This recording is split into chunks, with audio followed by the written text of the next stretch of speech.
why aren't these guys moving? I don't understand it.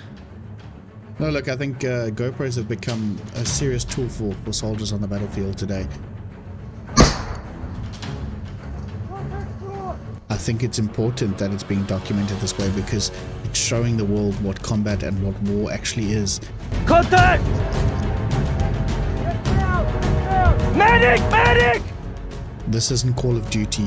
It's not a computer game. It's not a Hollywood movie. These are real lives being lost. Medic! What's up, hey? Come here. Come back. But looking at the footage that we're seeing coming out of Ukraine, some of it is absolutely insane. It's crazy. I can't believe some of the stuff that I'm seeing.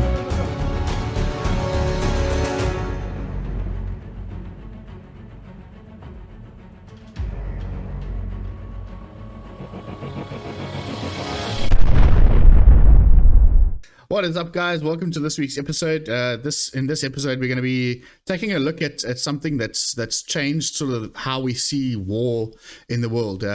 It's definitely not like the movies. It's definitely not like the video games. Some of the video games that we're seeing now are getting a little bit more accurate on how things are going. But in general, you're not seeing an actual true picture of what's going on. When an artillery round hits next to a troop, it's not a massive fireball explosion. You'll see now on the footage that we're going to be doing a reaction video to something that'll shock you that it doesn't look real. And this is the thing, people have been glorifying the war in Ukraine and Russia at the moment because they sort of think it's some kind of movie with what's going on. But the reality of it, these are people and these are lives that are being lost. So yeah, without further ado, we've got our special guest. I can call you Lieutenant John Dovey. I met John a few years ago. Oh, it's probably about 10 years ago now. And John and myself get on quite well with talking about matters of the SANDF and that sort of stuff. So John, over to you. Just give us a little bit of an intro about who you are, what you do, what you've done, and we can go from there. Hi, Tim. It's great to be on your podcast. Much appreciated. Just excuse me if I'm sweating. I'm not in chilly South Africa. I'm sitting in quite hot Panama with 100% humidity. So I finished school in '84 and did national service '85, '86. I volunteered for Special Forces and went through basically a month of preparing. 3 months of preparing for selection, together with then captain and now retired General Davy, and didn't make it. Made it quite far. I'm down the line from about 900 of us to about 30 of us. Didn't make it. But what it did do is it taught me something, a life lesson, that your head determines how you perform and not your body, and you can perform much more than what you think you can. And that lesson has stuck with me and continued with me all the way through the 35 odd years that I've been involved in the military, mostly as citizen force. So I did national service, spent some time in the townships in '85, and then up to the border, and we were in Oshakati and Romeo Mike there, reaction force there, and then a couple of trips up and down and various sort of things in the border. And then after that was Natal Carbineers for 10 years, and then Cape Town Highlanders for 6, and then Durban Infantry for another 6, and then went across to the engineers to 19 Field. And the reason I went across there was kind of complicated, but I ended up doing demolitions, which was great, to blow things up and all of that kind of stuff. Over that period of time, lots of short deployments, and then a few longer deployments, the last one being in 2013, where I was the combat demolitions team leader for the Force Intervention Brigade in the Congo, and we saw a lot of combat up there. So I've been shot at a few times, more than a few times, and experienced quite a lot. What's maybe more important for this is that I've done a lot of reading, talking, watching, thinking, writing about the military over the last 3 decades. And this is, I think something that's important, looking at what's going on, is applying that sort of institutional knowledge as well as that academic knowledge to what we're looking at. Because you can read all the books and not understand it because you've never been in that situation, but you can also be in that situation and not have read all the books, and then you don't kind of understand the broader picture. So I feel I have a small amount to offer as far as that goes. No, that's like the thing is that why I thought you'd be ideal to be part of this is that it's a lot of the viewers and stuff like that that will see this are from the States or from the UK. So you've got a lot of ex-military guys that are probably sitting in the States that have been in the sandbox and experienced that side of combat in the suck. And so having a very uniquely South African perspective on combat and how we've learned combat and how officers are trained to participate in combat with their troops and that sort of stuff. So we're definitely going to see something that's different, and there's not a lot of people doing it from a South African point of view anyway. And later on in the show, we're going to get more. I'll be inviting more guys over. I've got a couple of special forces operators from South Africa and a couple of Navy SEALs too. So we'll get a different variety of opinions and the way things are done throughout the world. Well, if I could just quickly comment on that, I spent 4 years in Iraq for a private company there doing some stuff at the Blood Air Force Base, training Iraqi troops and what have you. And we worked very closely. We were mixed teams of South Africans, Americans, and local nationals, Iraqis. So I got to work with a bunch of guys that people might call first year. It's a bad term, but guys from the Rangers, some SEALs, some Delta, some SF, some bunch of different Marines, etc., etc. And I got to understand quite a lot about their mindset and how they approach stuff. And we had a bit of a joke, and it was laughed at by everybody, Americans and South Africans. And what we said was, you take a group of 10 South Africans and 10 Americans, and you set them in two different rooms. You go into the Americans' room on the Monday morning, you say, listen, guys, here's a task that you have to do. By Friday morning, we're going to come back and check, and you must have done this task. And they'll say, okay, where's our kit? And you say, well, we've got kit for like one person, maybe two, here it is. And they'll go, okay. And you go away. Come back on Friday morning, and they're all sitting there watching stuff and on their computers and what have you, and the kit's lying in the corner, and you ask them, we've done the task. No, we were waiting for kit for all 10 of us before we did the job. And you go in there and you tell them exactly the same story, and there's kit for one guy, here it is, we'll see you on Friday. And then you are walking past on Tuesday, and there they are, and they've got a sheep on the braai, and they're standing around in shorts and slops and t-shirts. And you go, hey, what are you guys doing? And they say, no, listen, what we did is we stole the kit from 10 other, from 9 other guys that we needed. It was only half the kit because you gave us too much kit. We did the task. We did 3 other tasks that followed on for that made sense to us. Now we're braaiing. And that's a joke. But the reality is that the Americans tend to have the attitude that I'm at the tip of the spear. I'm the trigger puller and the door kicker. Everything must be in place before I can do my job. And that's the serious perspective of, they literally expect their log to be 100% on point. Otherwise, they don't do the job.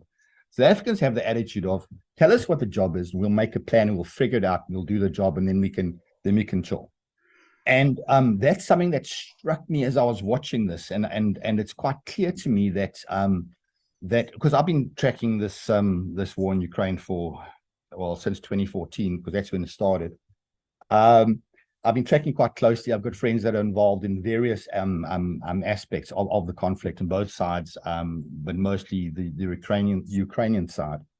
I've got friends that are there in their private capacity, which is, yeah, nod, wink, wink. Well, from various places. So I've been tracking this very closely. My head's in the data stream a lot. As you can see, I'm no longer military. You can't fit into a surfing village unless your hair is a bit longer. So I've been tracking this very closely, and I've been speaking to a lot of people about it. And And one of the things that's been clear to me, I was deployed with a Ukrainian officer in September, October 2013 in the Congo, and they were deployed as part of the MONUSCO mission, the same as we were. And the guy that I was with was a forward observer, and that's what he was. Well, he was deployed as a forward observer with us for their M24s, so that we could call for close air support, emergency ECAS and CAS. And him and I spent basically a month staying in a two-man tent together. So we discussed this up, down, left, right, sideways. We discussed all the aspects of this, because he said something very interesting to me. He said that we are here in the Congo on this UN mission, primarily because we see it as the most incredible opportunity to prepare for the next next stage of the Russian invasion. That was a real eye-opener for me, and we spoke about it, and he spoke about some of the political aspects, about how their senior officers were politically compromised because they were Russian sympathizers, and how someone like him, a major, was at a glass ceiling because he wasn't a Russian sympathizer, and so their training was bad, and was misdirected, etc., etc. And then after we both got out of the Congo, I've continued to stay in touch with him. And one of the very first things that he did, that he told me, was that they had got rid of there was a purge in 2014 of a lot of the upper level Russian officers that had been holding them back. And we continued to correspond. And one of the things that they were focusing on was they thought that the Russians were better than they turned out to be. So they were looking, and we discussed this a lot. The Battle of Grozny, I don't know if you know the background and the history of that. The first Battle of Grozny, the Russians went into the town and they got thoroughly trounced. They got beaten up and killed and destroyed because they were not used to an armor infantry fight in the city. And the people of Grozny took them on with a 360-degree strategy. They came out of the sewers, they shot from the roofs, and they completely destroyed them. Yeah. So then you look at Grozny 2, the second battle, the second time they tried to take the city. And just by the way, Putin was an observer and involved in that, so he would have had that as a direct lesson. And what they decided to do, and what their new strategy was a standoff bombardment. Make it rubble, and then you can roll over the rubble and call it a win. So the Ukrainians, from my discussion, were already thinking that we are going to have to fight from the rubble. And because of that, a lot of their training was focused on two aspects. The one is that in the conventional aspect, it was about mobile warfare and combined arms. So that was for the first, what they thought would be the first stage of the war, the maneuver warfare and combined arms. The second stage, though, they specifically dedicated to the smallest team, down to fire teams and bricks, so half a section in our parlance, of 4 or 5 guys in the rubble, picking up weapons because there's no log supply, fighting up close, reaching out and destroying specifically armor, etc., from right up close. And in a sense, the partisan battle, the asymmetrical warfare that we all speak about, but within the urban context, fighting out of the rubble. Yeah. So on day 4 of the current stage of the invasion, the military action, I made the prediction. I said Russia's lost this war. The reason they've lost it is because they went in conventional, expected to roll over the Ukrainians, didn't. They got stuck with their logistical train, and the Ukrainians destroyed their log, and they were bogged down. That was the first thing that happened. The second thing that happened was first tank brigade. Again, forget about that, but essentially the Ukrainians, in a most incredible way, used true mobile warfare, armor tactics, and combined arms, and they utterly trounced the Russians. And this is not reported very well. They utterly trounced the Russians at their own game, because the Russian doctrine, etc., is very centralized control, very little responsibility devolved down the chain, etc. Whereas the Ukrainians had taken on the Western sort of concept of commander's intent being the overall objective, and then pre-planning, contingencies, but then when it comes to the actual fights, to give initiative to the local commander. And that local commander in a combined armor is generally battalion commander level, so lieutenant colonel sort of level. And they did exceptionally well. They had organic artillery for one, which completely threw the Russians because the artillery moved with their armor formations. They had the infantry riding on or in armored vehicles, which was organic to the normal, well, the tanks basically. Yep. And those moved as battle groups, and they trounced the Russians, completely trounced them. So that was the beginning. And then things happened, what have you, and Mariupol was a siege, and that was exactly what the Ukrainians had been expecting. The way that it played out was odd because the Russians couldn't take it for much longer than what anybody would have expected. Anyone expect them just to reduce its rubble and keep on, and they didn't. It became a bit of a tar baby for them, and I think that both sides learned lessons. The Russians just learned the wrong ones. So. Long story, we come to Bakhmut. I think that's how you pronounce it. Yeah. And people have seen this as being a tar baby. And my evaluation of Bakhmut is that the Ukrainians are willing to spend the blood and the money, which they have, and terrible. I mean, absolutely terrible number of casualties, terrible conditions, etc. But for them, it's given them enough of an operational pause to be able to train their very poorly trained reserves. So the conscripts that they've had, because they, as you know, they've said every male of serving age, in other words, 18 to 65, not allowed to leave the country, and they are essentially drafted, etc., etc. It's given them 6 months, and 6 months in a conflict like this is eternity. So I've been watching this quite carefully, and I've admired their strategic objective.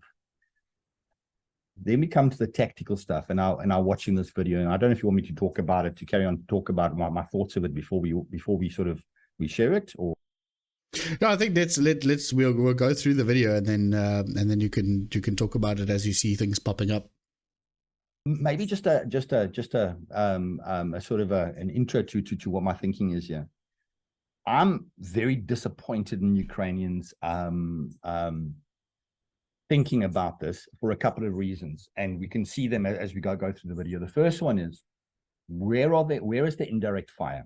Where are their local, what we would call the PACMOR, so the man-portable 60mm mortar, which is a standard of infantry doctrine. Where are their grenade launchers? I mean, we had the M79, the Snotnius. That was the Americans used those things in Vietnam. So those have been around a long time. Then the South African developed Y2, Yankee 2, which is it looks like a 6-shooter with the cylinders that you actually wind up. It's a clock. It's literally a clockwork mechanism that every time you shoot it, it clicks and what have you. But it shoots grenades, shoots them out to a couple hundred meters. Those are absolutely perfect for the fight that we're gonna watch now, and you see none of that. And then they're carrying too much kit, and it's an American failure. Americans have this idea that you got to load your troops up with tons of kit, and you can hear the guy as you go through. You can hear his physical exhaustion as he goes, and that could have been alleviated a lot. If they'd offloaded a lot of their kits, if they had done various things, which we can talk about as we go through the video. So those are just 3 things to keep in mind as we go.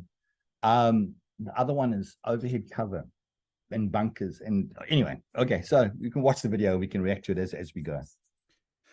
Yeah, no, definitely. There's a few things that I saw, and I mean, in the trailer video to this, I made the comment of, why aren't these, and this was referring to the Russians as well. So I mean, we can also critique how the Russians are doing things.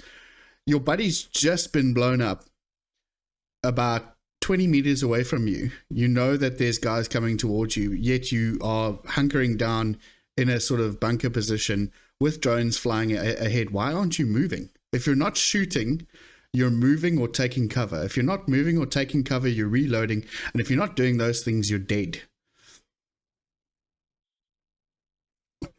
But yeah, so from my side, obviously for the viewers and stuff like that, I do have a military background myself. However, my military background is that of more of a ceremonial role. I was enlisted in 2007 on the 15th of January.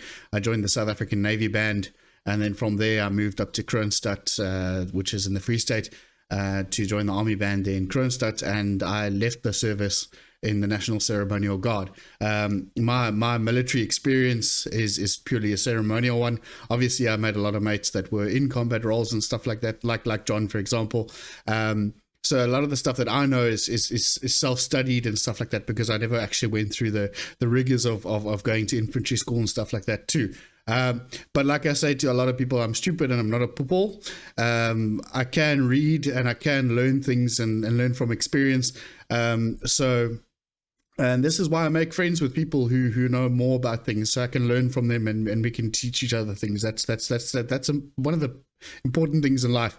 I mean, like you said, one of the things that I did take from the military is that the same thing that you said when you went for special forces selection, is that you learn that your body is more capable.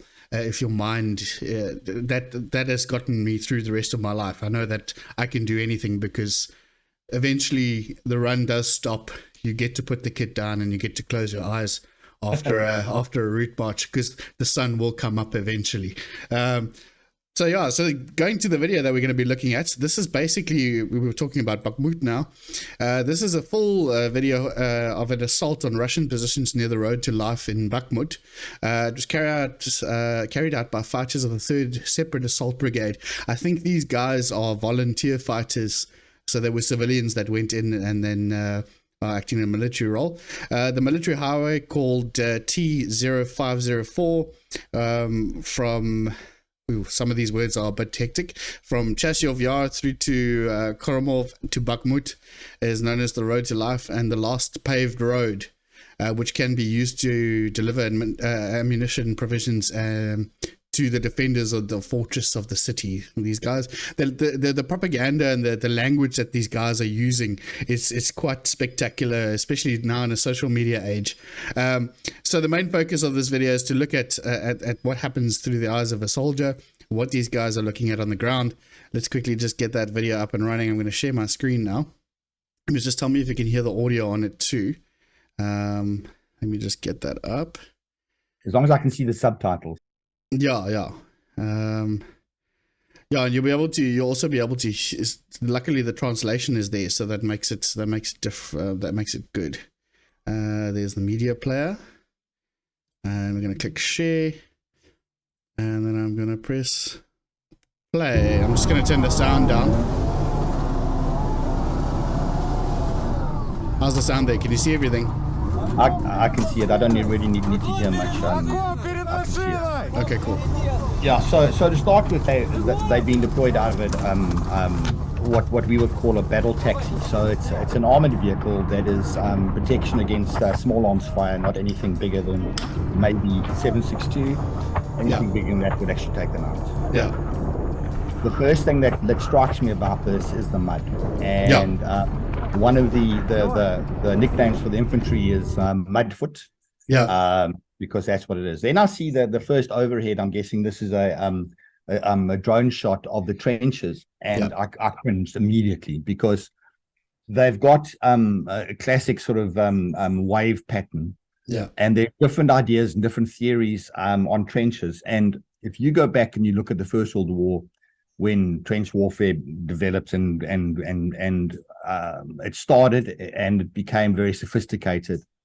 And the reason that the trenches look like that is so that if they're just a straight line, you can only shoot straight forward. Whereas if they are like that, then you can shoot slightly to the sides.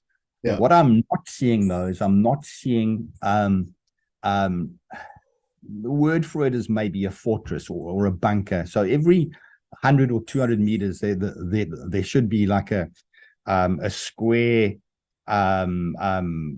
change in the line, which then is bunkered up heavily with heavy overprotection and machine guns that can then cover that with fire. The other thing I'm not seeing is very much good use of barbed wire, which I find unbelievable. I can't understand why they haven't done that. Yeah, and we'll see later you'll see later on at the closer to the end of the video when the Russians actually get close to them. There's no barbed wire to stop them. So yeah, let's keep watching this now. I mean, drone footage has changed how we see the battlefield as well. It's incredible that a little DJI drone, and I mean, this battle is just happening in that little block as well. Okay, maybe just pause it there as well. Let's just put this into historical context. Okay, it has changed nothing, because if you look at the development of flight, the very first desire and use for practical flight was the artillery using balloons for observation. Okay. Nothing has changed. All that's changed is that the technology has gotten better. So you need to understand that people are talking about how, oh, this has changed warfare forever. No, it hasn't. All that's happened is that the technology has changed. So it's become slightly more accessible at the lowest levels. And the fundamentals are exactly the same. You want to get the high ground so you can see and you can shoot.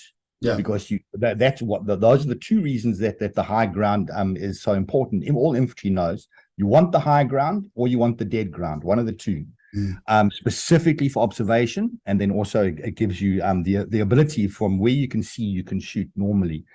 And balloons is where it started, and then it went from there. The artillery were the ones who had helicopters. In Korea, for example, if you're a fan of MASH, what happened there is that the artillery were assigned, according to the American doctrine, a certain number of choppers for observation. And then what they discovered was that they discovered the golden hour. They were using these station wagon type ambulances. They'd load people up. They were injured, and they would take forever to cross the ground to get back to MASH stations, to medical aid stations, and people would die. And they discovered that if you got them back within an hour, then it went from, I don't know what the percentage was, but it went to over 80 or 90% of survival rates. So what happened is that the troops themselves stole the helicopters' utilization. And they strapped on stretchers onto the helicopter and loaded their people up to do that. And they were actually severely castigated by the upper echelons about misuse of equipment.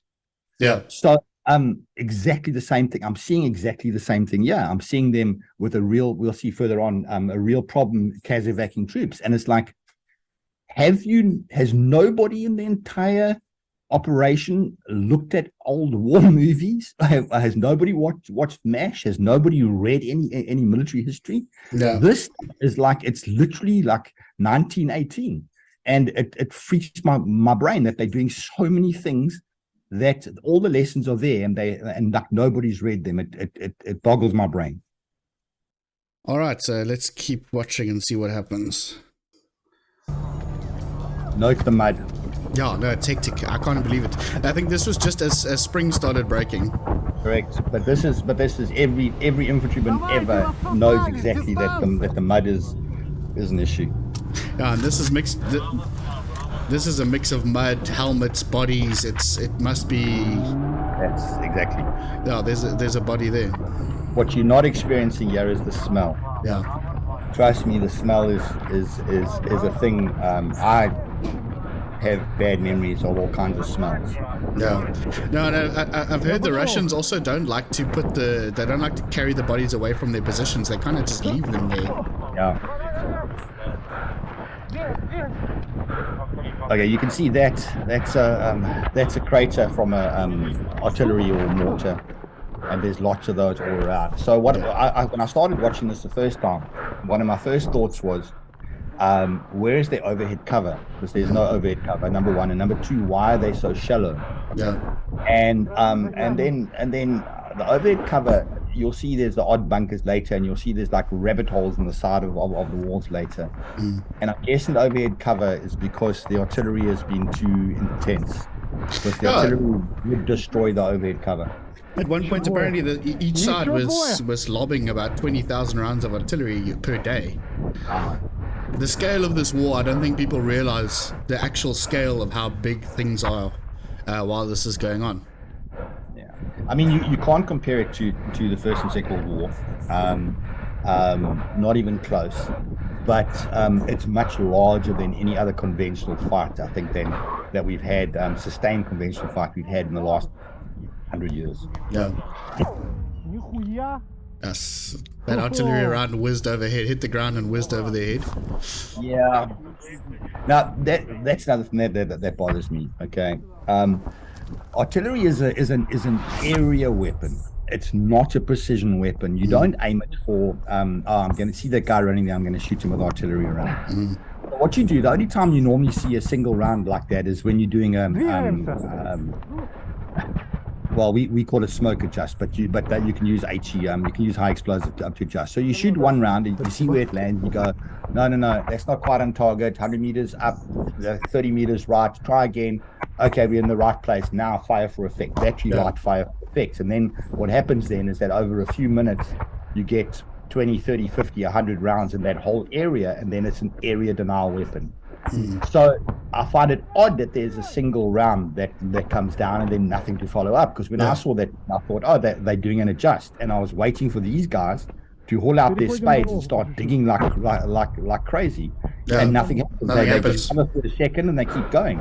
Yeah. So that brings up another important thing that maybe I can mention while this carries on. There's nothing really that happens much for the next couple of minutes in this. So one of the things that you develop very, very quickly when you're in this kind of situation, it happened to us in Moningi, just outside Goma in the DRC, is that you're on the wall and there's fighting, there's shooting that goes on, incoming, outgoing, different weapons, different things that are going on.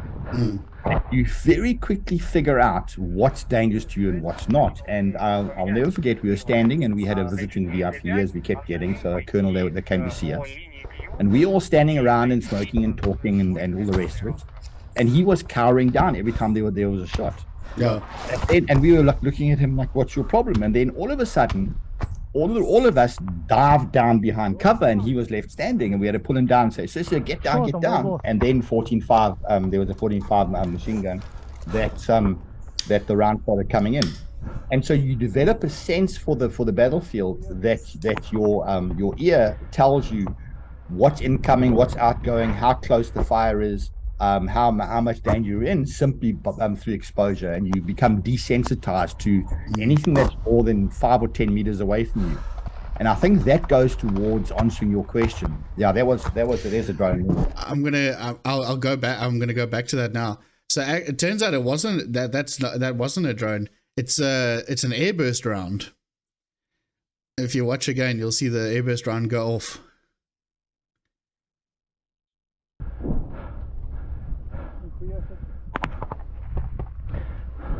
The Russians have been using a lot of those.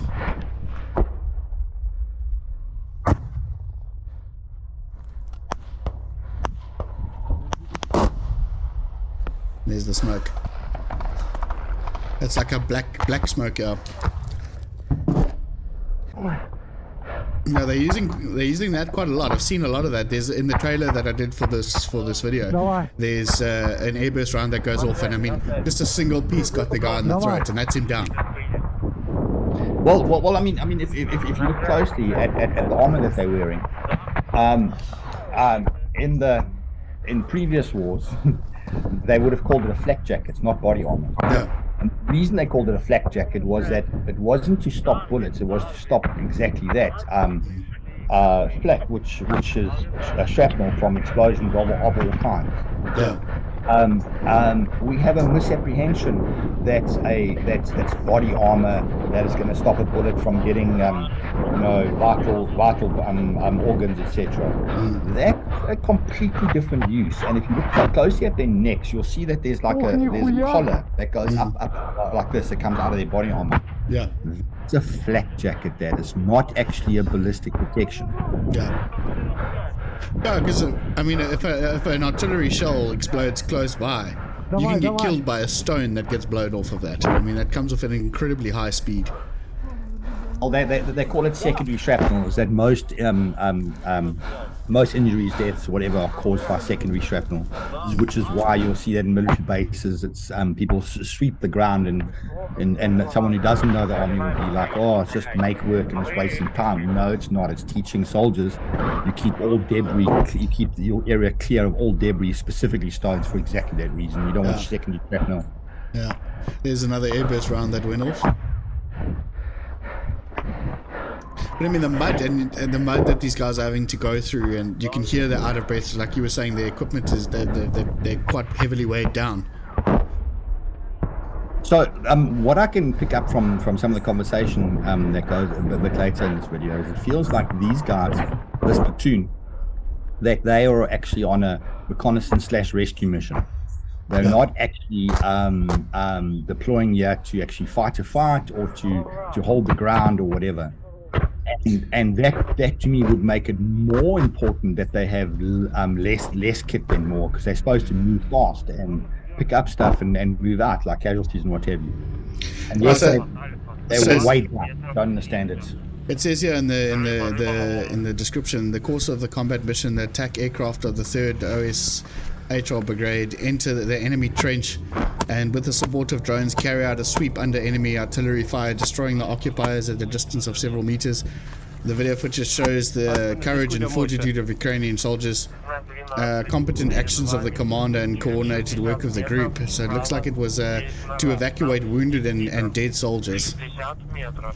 So it was not a combat patrol. It was not an attack. It literally was supposed to be in and out. Yeah. And one of the ways you can see that, just by the way, is as they enter those trenches, is they try and walk around the mud. That tells you that they're not accustomed to being there, and that's not their place. So in this next scene, it looks like they're being coordinated by drones about enemy positions up ahead as they're moving through. And you'll see that now. They actually get told, listen, you guys need to stop now because there's a couple of enemy in front of you, so you've got to clear that before you proceed. Now this is something else that's really interesting, because people talk about what's an assault rifle and what's a battle rifle and what's etc. And if you look at the combat here is within 25 meters, 30 meters, maybe 50 meters.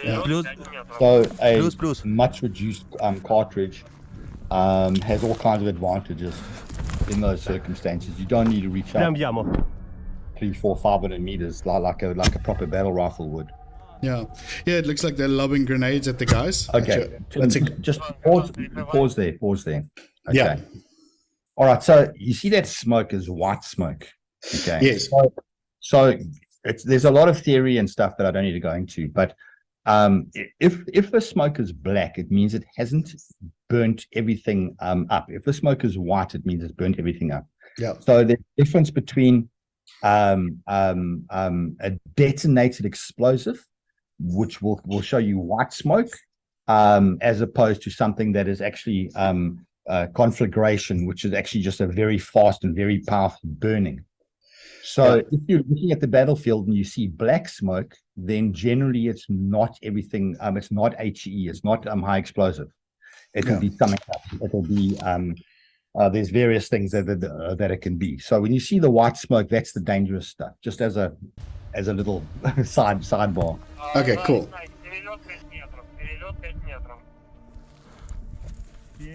Вот это значит справа он. Плюс. Something that struck me was all the abandoned weapons. Yeah. Oh, there goes a plate carrier, eh? Yeah, there we go. So would a grenade would be powerful enough to actually blow someone up like that. So what's interesting, I don't know if you saw the black smoke there. Yeah. That's because some of the stuff that was affected was not actually explosive blowing up. While there was black smoke. So it could have actually been vapor. It could have been something else that the grenade landed on. It could have been any of the various things, but that's one of the indicators. Okay, cool. I've gone back a little bit so we can watch that again. Yeah. White smoke. Вот это значит справа он. Плюс. Grenades actually got very little explosive in it, actually. Yeah. Прям в яму.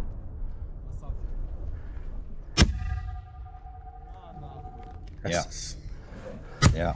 That's hectic.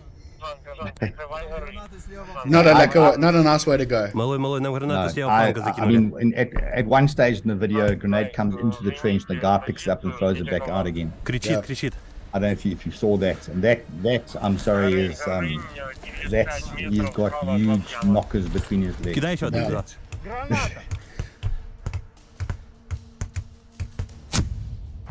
There's another grenade that goes off. Yeah, black smoke. What I've noticed is these guys putting their barrels in the dirt a lot as well. That kind of like grates me for some reason. Yeah, it's because you were South African Army. Yeah. You had enough NCOs banging you on the head with their boots if you did that. And the reason for that is that you were concerned about blocking the blitzbreaker, the flash suppressor, Yeah. which could have made too much pressure on the barrel so that the weapon didn't work correctly. Yeah. With the AK, they've actually got a little. It's a recoil assist. So what it does is it's like a little plate that goes out in front of the flash suppressor. Yeah. That means that it doesn't recoil as badly. It doesn't the weapon doesn't climb as badly. And generally, what you're seeing is not the tip of the barrel going into the mud. You're seeing that thing, so they don't actually care. And also, under those conditions, a little bit of mud in the flash suppressor and the blitzbreaker, they'll get blown out. You just pull off 2 or 3 rounds in the air and it clears it out in there. Okay. A lot of body bits lying around.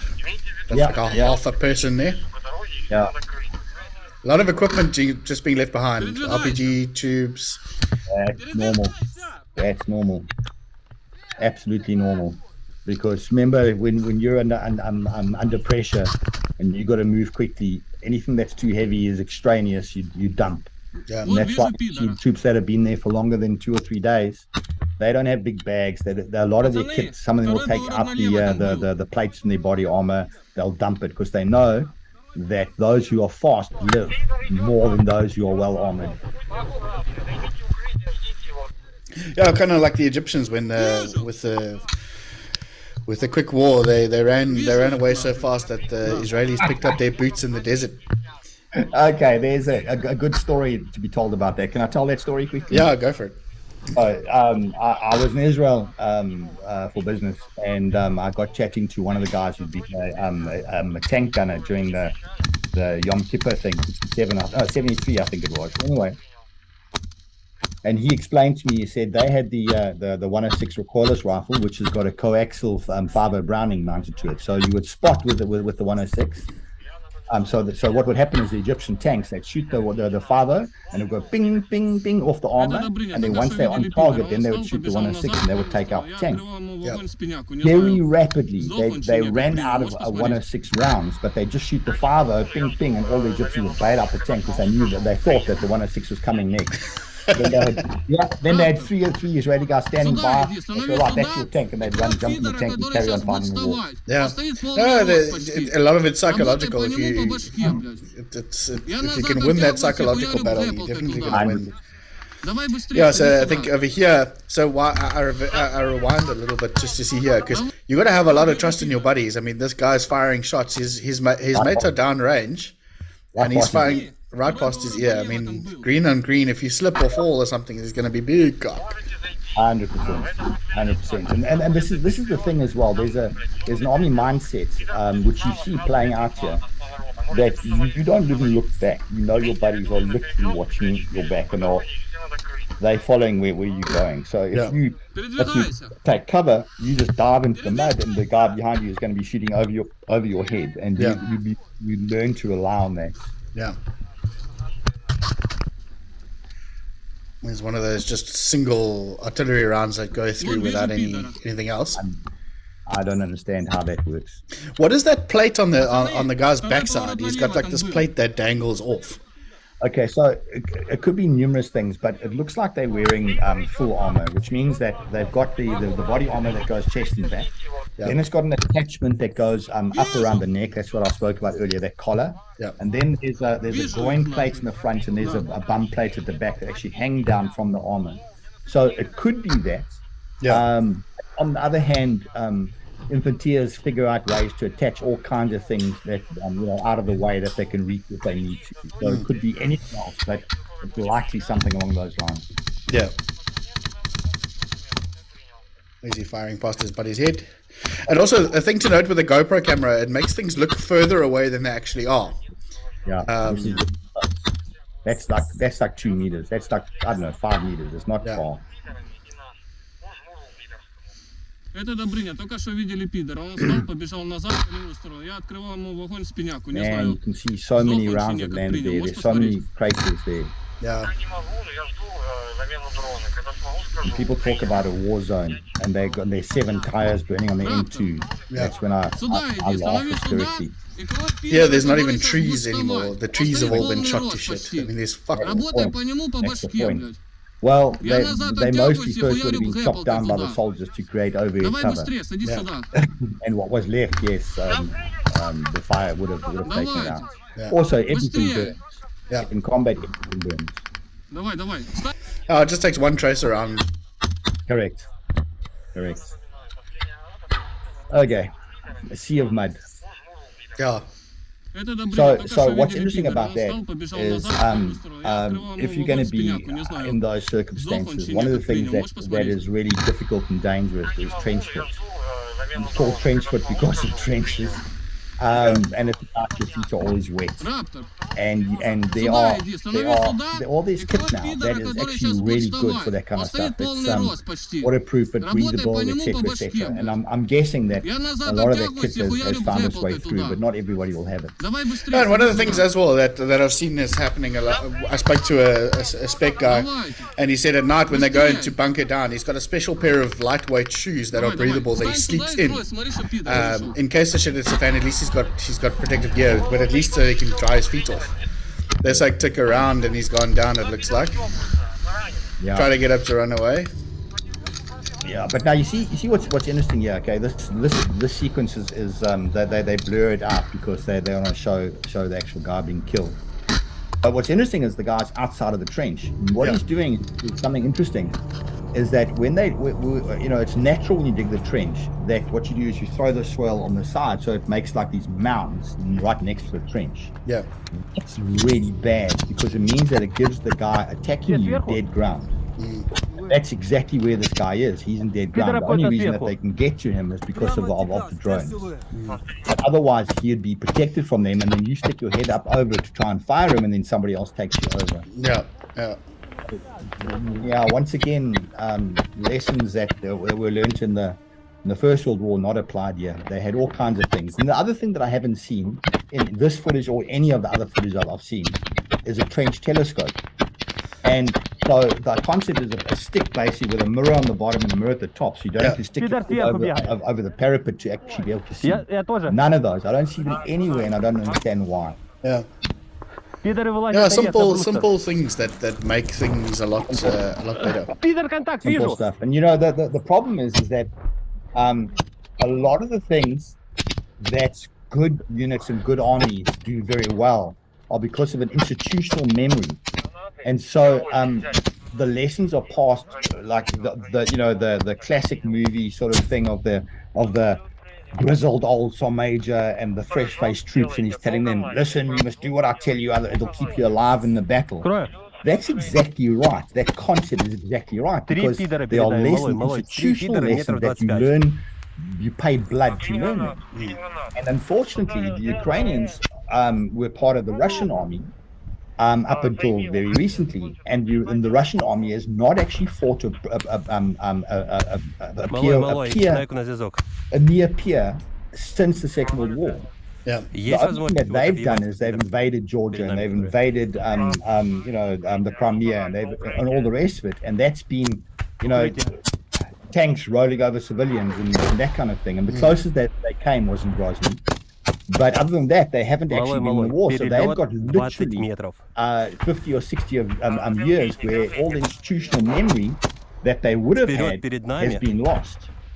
And then take then that the NCO corps is actually not actually what we would think of as NCOs. NCOs are the ones who generally are in charge of that institutional memory, who would pass it on from one generation of soldiers to the next. They've got none of that. So this is why I think that they're missing out on so many fundamentals. And I would have expected them to have learned more because of being trained by the British, especially, also by the Americans. But maybe, you know, that's only a small amount of them that have been trained by that have actually been able to benefit from that. I'm not sure.